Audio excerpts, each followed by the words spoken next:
In today's video, I'm going to teach you how to make an app using Google AI Studio. We'll walk through the basic process from opening Google AI Studio all the way to generating your app. This is a simple workflow, and it's especially helpful if you want to turn an idea into something interactive without starting completely from scratch.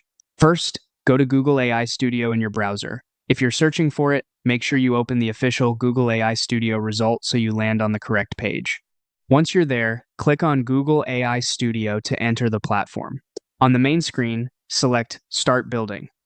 This takes you into the app creation area where you can begin describing what you want to make. In the prompt box, type your app prompt or paste one in if you already prepared it ahead of time. This prompt is important because it tells the AI what kind of app you want, what features it should include, and how it should behave. If needed, you can use another AI tool to help you write a clearer prompt before bringing it into Google AI Studio. After entering your prompt, open the settings. Here, choose the latest model available.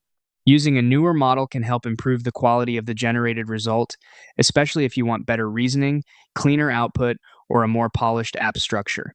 Next, click on Framework. This is where you choose the type of app setup you want to build with.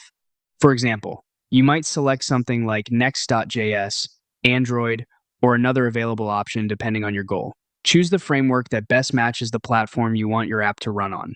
Once everything looks good, click Build. Google AI Studio will begin creating your app based on your prompt, selected model, and framework. When it finishes, take time to review the result carefully. You can then make edits and refine the app to help finalize it before moving on.